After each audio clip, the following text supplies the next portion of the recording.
우리 byiringiro byanjye mana we uri byiringiro byanjye uri byiringiro byanjye mana we ntawakwiringiye uzakorwa n'isoni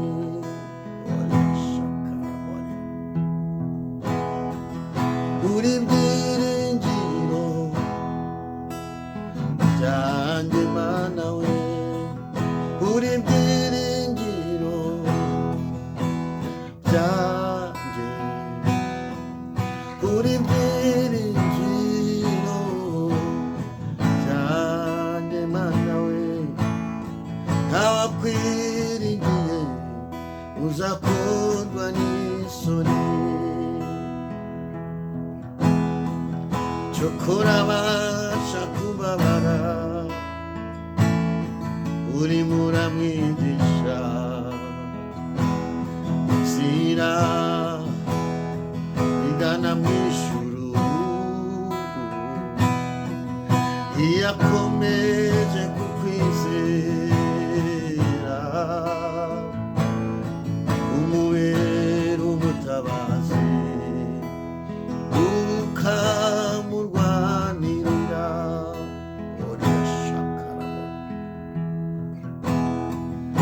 uri byiringiro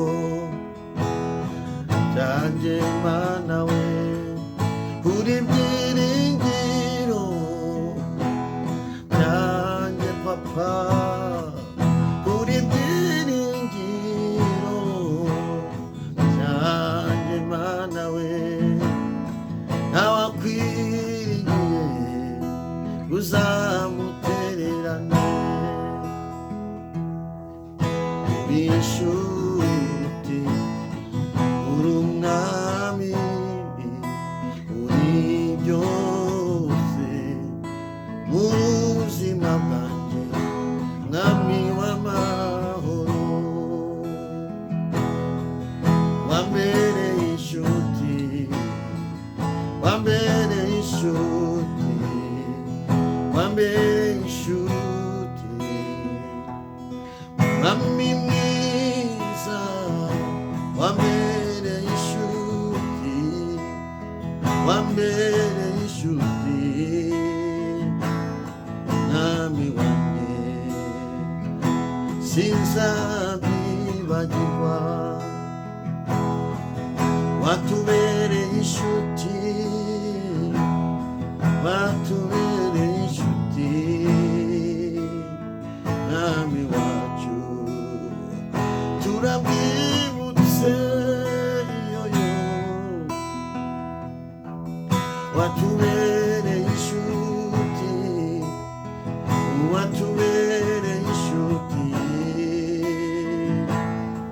mwami wacu ntituzabyibagirwa oh yeah, yeah, yeah. watubereye inshuti watubereye inshuti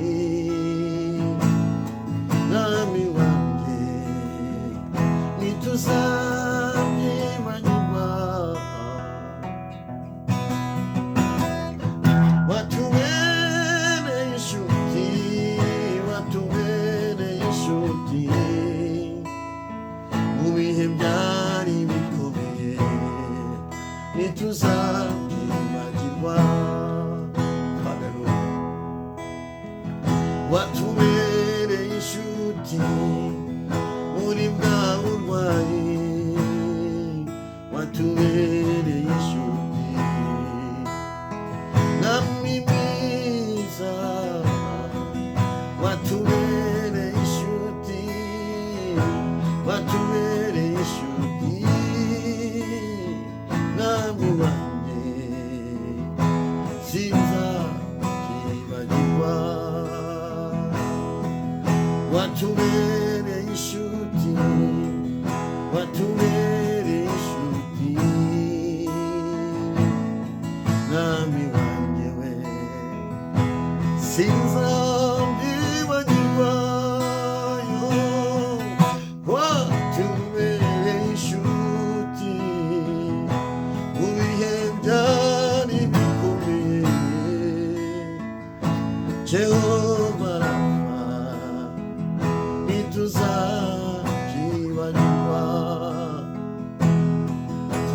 kwa muganga bikomeye twaragutabaje uradutabara iyo ubuzima bwanze twaraguhamagaye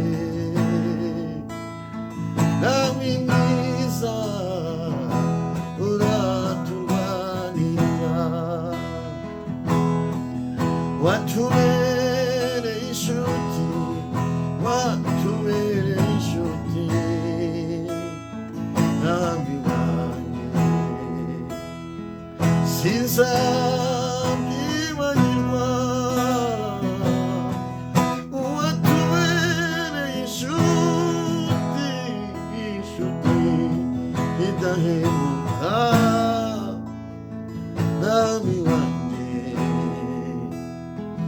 sinzabyibagirwa uri inshuti uri inshuti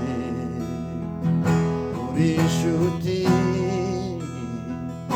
idahinduka yoyo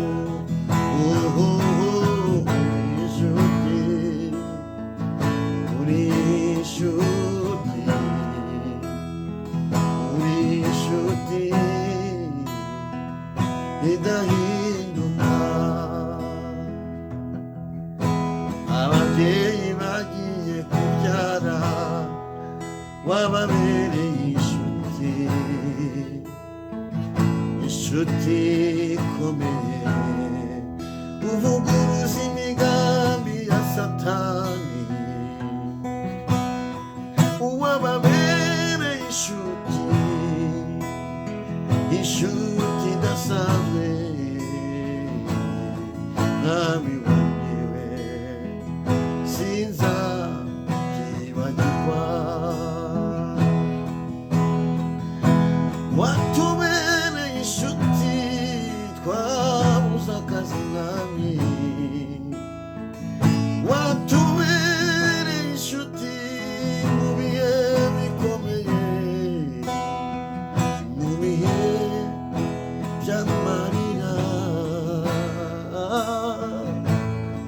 mwami wanjye watubereye inshuti haleluya imana yatubereye inshuti mu buzima bwacu nawe nubere barasanga imana yarakubereye inshuti kugeza kuri iyi tariki y'umugambi w'imana ni ukuri imana yakubereye inshuti satani yashatse kukwica ariko imana ibana nawe fatanya nanjye dushimire imana imana izajya ibura inzira watubereye inshuti watubereye inshuti nawe wanjye sinzabyibagirwa igihe nakoraga gisida nabonye ubushuti bwawe ayiyoyoyoyo sinzabyibagirwa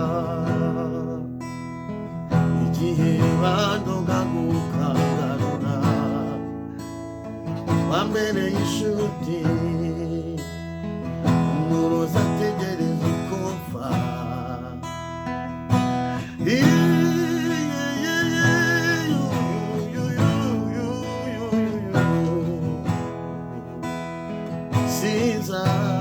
sinzabyibagirwa watubereye inshuti watubereye inshuti mwami mwiza ntabwo tuzabyibagirwa mu bizami by'akazi watubereye inshuti inshuti nziza ntituzabyibagirwa uri inshuti mana uri inshuti uri inshuti ntituzabyibagirwa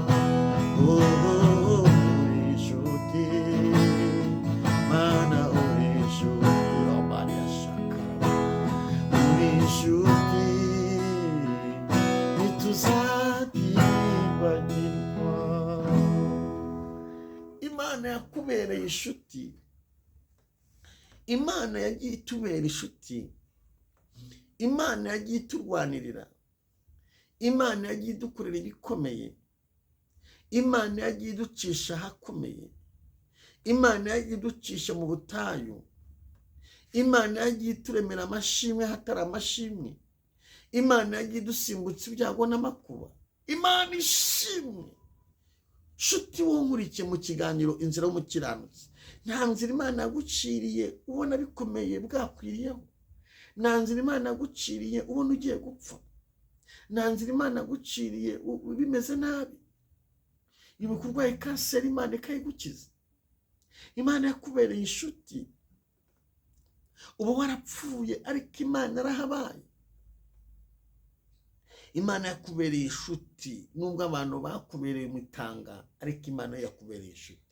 Shimira imana ko imana igufiteho umugambi mwiza. Ntabwo imana izigera ikureka, imana ntizagutererana, imana iri kumwe nawe ubuzima bwawe bwose, imana iri kumwe nawe, imana izabana nawe. Umva nkubwire, tugiye gusenga imana.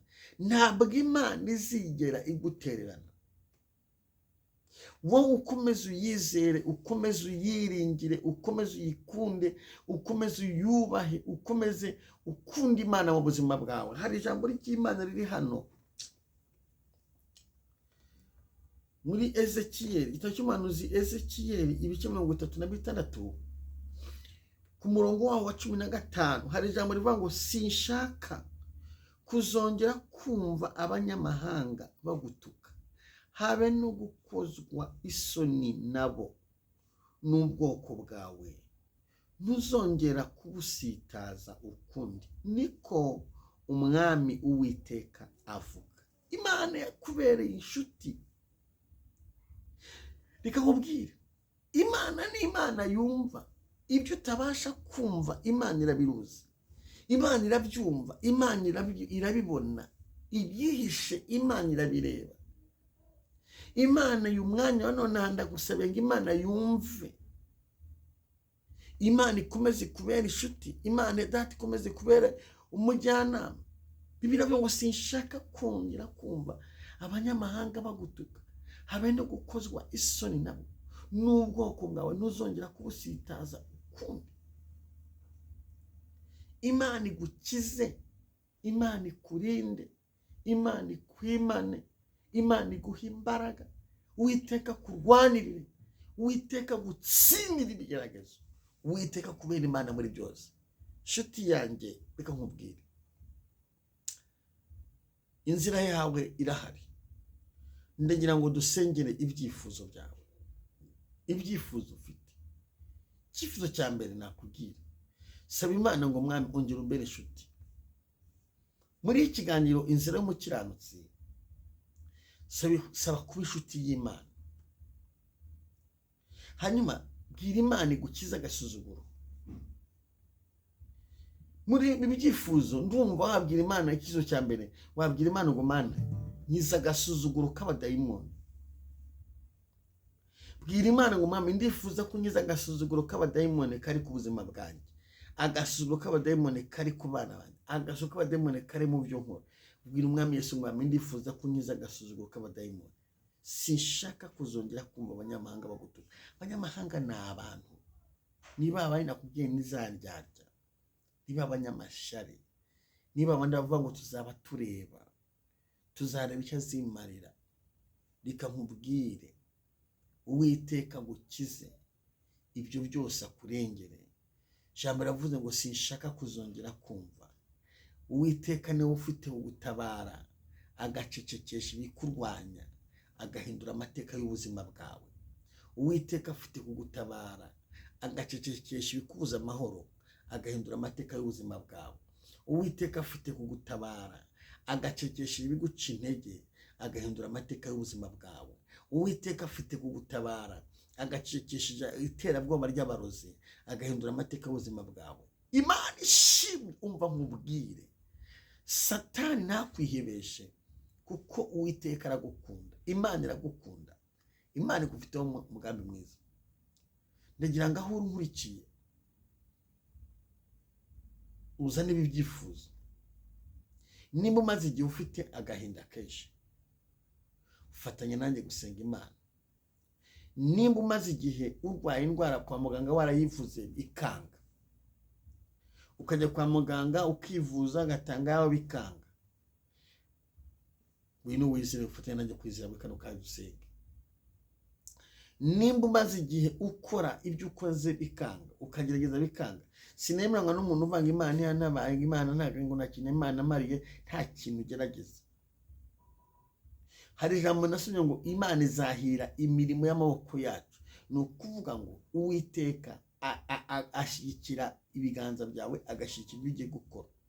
Nimba hari ibyo ukora ukabona birarwanyijwe, ukabona ntibikunze, fatanya nanjye twisere, twirukane indyarya, twirukane abanyamashya, twirukane abatifuza gutera imbere,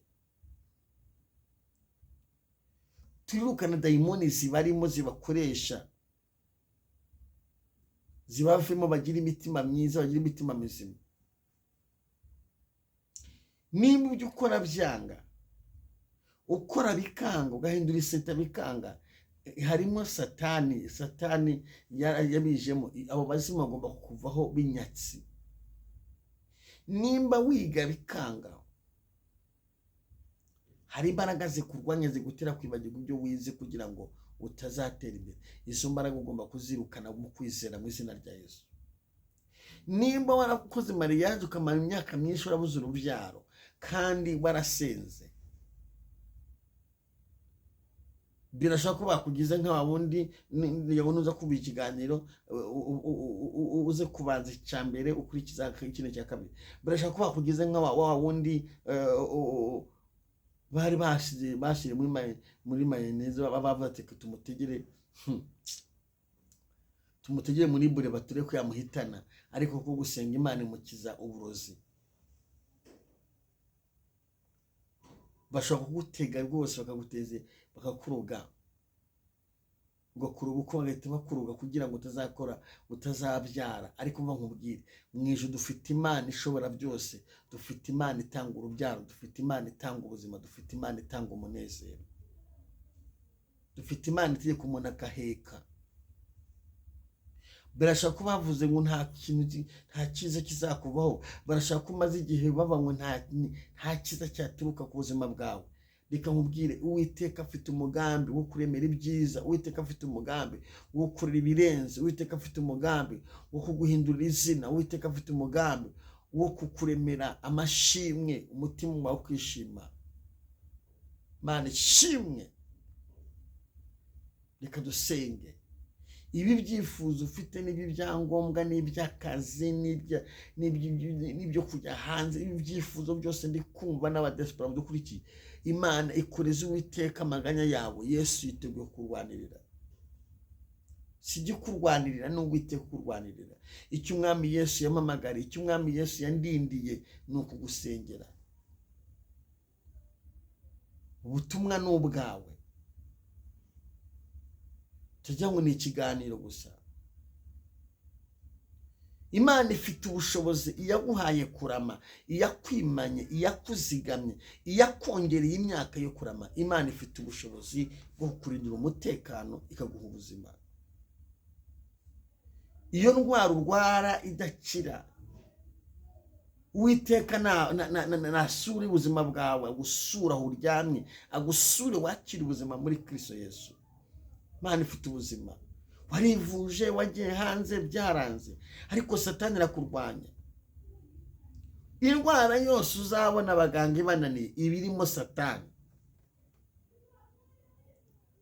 Njye nemera ko umuntu asenga akanivuza, ariko mu gihe ugiye kwa muganga bakayivura ikabananirana, bakayivura bakayikuburamo, senga wiryama, senga. Satani yagamba igitero cyo kukwiba.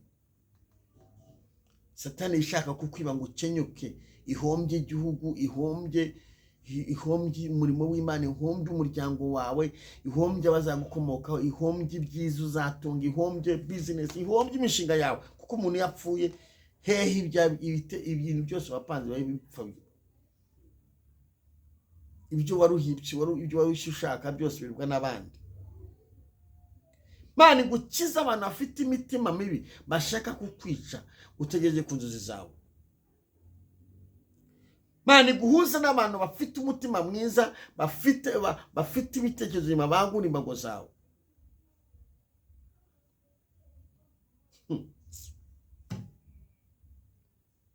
Uziko abantu basiga bafite imitima mibi kuyo ujya ahantu ugiye kwaka serivisi ahantu, wayagora serivisi ahantu umuntu akakubwira nabi nkaho serivisi arimo ari iya se cyangwa ari iya nyina, naho yaba ari n'iya se. Ukene aho wicaye muri iyo serivisi, ukeneye ko abantu, mu gihe udafite abantu serivisi nta kikumarira. Imana iguhuze n'abantu bakumva. Umuntu byonyine umuntu no kumubaza no kumubwira ngo hakurangira inzira ntashaka kwikurangira kureba nk'umuntu ugiye gukurukaho, ariko umuntu agira muri serivisi akagira ngo serivisi azayituramo. Akazi ufite ejo ntuzaba ugafite, ejo hazakazaba karimo abandi. Amafaranga ufite uyu munsi ku mufuka ejo ntuzaba uyafite, ejo bundi azaba yatembereye ahandi.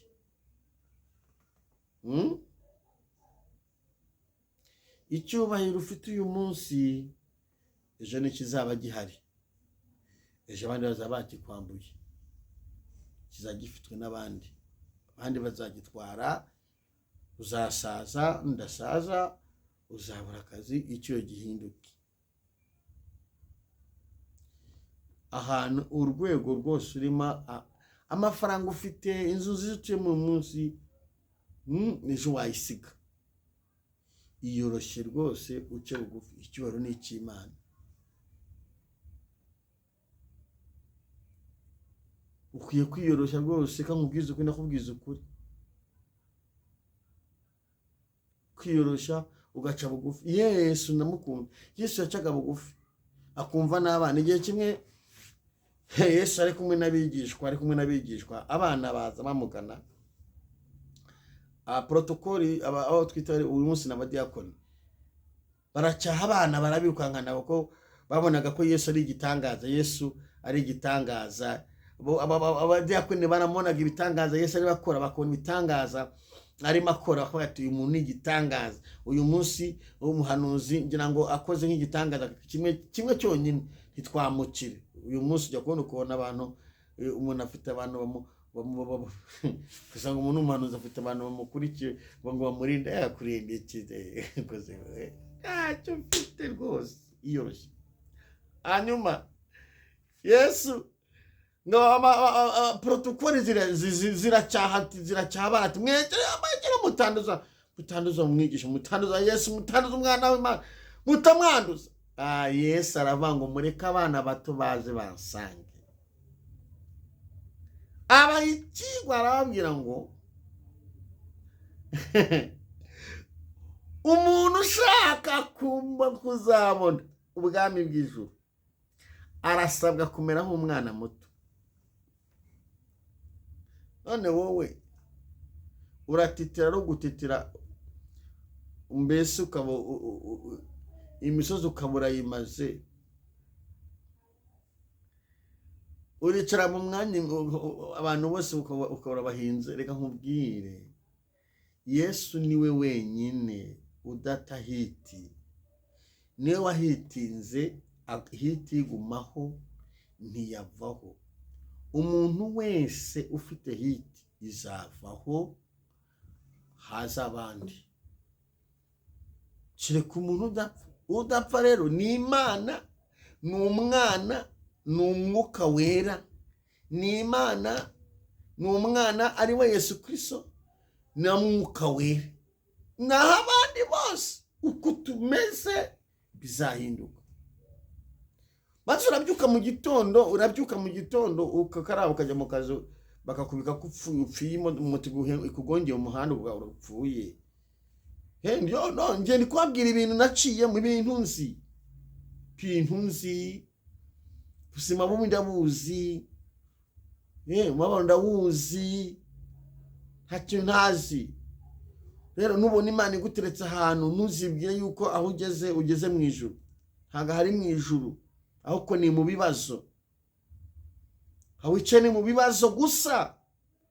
Kwe kuhabera amaso, nutabera amaso bizarangira nabi. Akira ijambo ry'Imana ry'ubuhanuzi ubwo ugiye kubipinga. Sawa.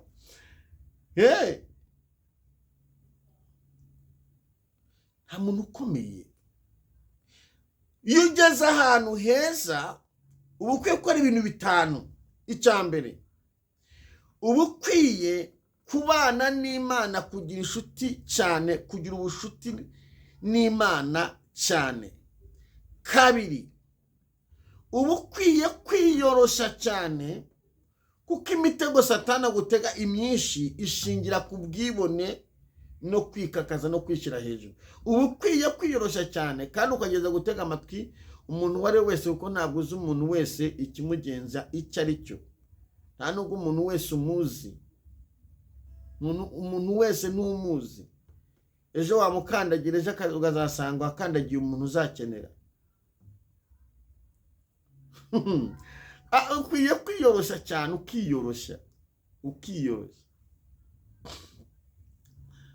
Gatatu, ukwiye kuba mu buzima bwo gufata umwanya, ugafata umwanya ukitekerezaho, ugasenga, ukitekerezaho ukavuga ngo ni ibiki nanyuzemo, ni ibiki nyuzemo, ugasenga. Kane, ukwiye gusaba Imana ukagira make, ukumva cyane ukagira make. Gatanu, ukwiye gushaka inshuti nyinshi, kandi inshuti uzazishaka ukora ibyiza. Bibiliya iravuga ngo nukora ibyiza ntuzemerwa. Ukwiye gushaka inshuti igihe cyose uzaba wageze ahantu hakomeye, ukajugunya abantu bose. Nizo mbaraga zizakurwanya, zikuvane aho wari uri. Ariko nutabajugunya ukabiyegereza, uzaramba mu byo ubamo, ari ibyo ucuruza, ari ibyo ukora, ari mu kazi gasanzwe. Igihe cyose uziyegereza abantu muri kumwe ukabagira inshuti, uzaramba muri byo. Ariko igihe uzabarwanya, uzaba ugwije abanzi, uzaba ugwije amaboko ye kuri bakurwanya, kandi abakurwanya ntabwo uzabamenya. Kuko nimba urwanyije umwe afite abana, afite abakwe, afite abakazana, afite abo bantu bose bazakurwanya. Hanyuma nubagira inshuti, ba bantu bose afite bazakuvuga neza. Mu gihe uri mukuri, naho waba uri mukuri, ugerageza gukora uri mukuri kandi ukagira umutima mwiza. Z'umuntu rwose ibye abikora afite umutima mwiza, naho yakwima serivisi ayikwima afite umutima mwiza. Ariko naciye ahantu ndi kubaza umuntu, nabazaga umuntu ndimo ndi kumubaza, ibyo bintu byose ngenda mbibona amasomo. Ndimo mubaza ahantu nashaka kujya, kandi yashobora kundangira akanahangeza. Ambwira nabi, aranuka, ambwira nabi. Hanyuma ndamwihorera, ndagenda mbaza mugenzi we. Mugenzi we azanira amatwi, uraho, amakuru ni meza, turabishimiye, ni karibu hano iwacu, yego. Ndabwira nashaka ibi nashaka kugira umwana atuca hariya, ukanyura hariya, ukanyura hariya, ukagenda ukagera aho ujya, hanyuma baragufasha. Undi arandeba, arakarira mugenzi we. None se turi hano kugira ngo utange serivisi, none se tuzaha serivisi amabuye? Yamusubije neza, none se njye ndi hano kugira ngo nange serivisi, nikiba muri akazi. Hanyuma se nzaha serivisi amabuye? Uzaha serivisi amabuye se? Kandi nagiye ibyo nashakaga ndakibona, sanga icyo nari nkeneye niho kiri. Ikamubwira, usaba Imana imbaraga z'umutima zo guca bugufi no kubana n'abantu bose amahoro. N'ubu uri umukire, n'ubu uri umukene, reka n'ubu uri umukene, usaba Imana imbaraga z'umutima zo kwigira icyizere ko ubuzima bwawe uri mu munsi utazabugumamo, uzabuvamo. Niba ufite ibibazo uyu munsi, usaba Imana imbaraga z'umutima kuko ibyo bibazo ufite uyu munsi uzabivamo. Izina rya Yesu uzabivamo. Uzabivamo. Nimba ufite ibibazo by'amadene, by'intambara, by'amashari, ibyo bibazo ntibizaguturaho nk'inzira. Inzira niyo itimuka, ntabwo bizaguturaho nk'inzira, uzabivamo. Ntibizaguturaho nk'umusozi, uzabivaho, uzabisohokamo. Upfa kuba urihumeka, uzabivaho. Shaka waguseke, shaka wakugira gute, ibyo bibazo bizakuvaho, ariko wagutaye bwo azamwarwa. Upfa kuri uriho ugihumeka, ukigenda ugishima Imana. Intambara ufite uyu munsi Imana izazikurangiriza. Ntiwigire nabi. Ikiganiro ni inzira y'umukiranutsi, inzira yawe irahari. Mu gihe ugihumeka ukigenda ugitekereza, inzira yawe irahari. Dusoma ijambo rivuga ngo sinshaka kuzongera kumva abanyamahanga bagutuka, habe no gukozwa isoni nabo. N'ubwoko bwawe ntuzongera kubusitaza ukundi. Niko Uwiteka avuga. Ntabwo ariko njye wese mvuga, ni Uwiteka. Imana irabizi ko hari ibiri inyuma yawe. Imana irabizi ko hari abanyamahanga bakuvuga. Imana irabizi ko hari imitego bagutega. Imana irabizi ko hari ibyo bakuroga. Imana irabizi kandi izabicecekesha ku buryo utazongera no kubyumva. Nimba itari kubyumva nawe ntabwo uzabyumva. Imana izabyambura ijambo ku buryo utazabyumva. Ku buryo utazabyumva, niba itari kubyumva nawe ntabwo uzabura kubyumva. Ibyo Imana itumva iba yabikubise n'umuntu ntabwo bimugiraho. Kandi Imana irakumvira. Waba uryamye, waba urwaye, waba umeze kose, abantu bakuvaho Imana igakugumaho. Ndagira ngo usengere, umutima wawe ntutuze. Ibyifuzo byawe byose ufite byizere leta ahandi usenge. By'uburwayi, by'akazi, by'amadeni, by'inamba, ibyifuzo ni byinshi. Ni byinshi pe. Ariko niyo ngo upfukame dusenge Imana. Tubwire Imana ngo tugufitiye icyizere kuba tugihumeka, kuba tukigenda, kuba tukireba. Tugufitiye icyizere ko ubuzima bwacu uzabuhindura, ko amateka azahinduka. Tugufitiye icyizere ko uzadukiza umwaka ukaduhindura amateka. Urakoze Yesu. Reka dusenge. Data, mu izina rya Yesu Kristo, uri Imana y'ububasha, uri Imana ikomeye. Dufatikanije n'umubyeyi, dufatikanije n'uyu mupapa, turifatikanyije, tuzamuye imbaraga zacu n'umupapa. Turizeye, dufatikanije n'uyu mukobwa, dufatikanije n'uyu musore, turafatanya n'abera bose. Aka kanya hari ibiduhiga, hari ibihiga ubuzima bwacu, hari ibihiga imiryango yacu, hari ibihiga famiye, hari ibihiga hazaza hacu. Igitangaza wadukoreye nuko tugeze kuri amatariki turi bazima tutarapfuye. Satani yashaka kutwiba, ntabwo yigeze atubona. Nushimye. Watanze ingabo nyinshi dupfa ku bwacu, turagushimye. Waturindiye igihugu, uturindira itorero, ubana natwe, uraturinda. Warinze ubuzima bwacu, turagushimye. Wabaye mu ruhande rwacu, turagushimye. Turagushimye, wagize neza. Tuzamuye ibi byifuzo bya buri muntu wese, ibyanjye n'iby'undi muntu wese. Ibi byifuzo by'abakobwa, ibi byifuzo urabizi ko bazakora amakuru, urabizi ko nekose, urabizi kuri Imana izingura ugakoresha umuntu ubukwe bukaba abantu baravuze ko batazabukora.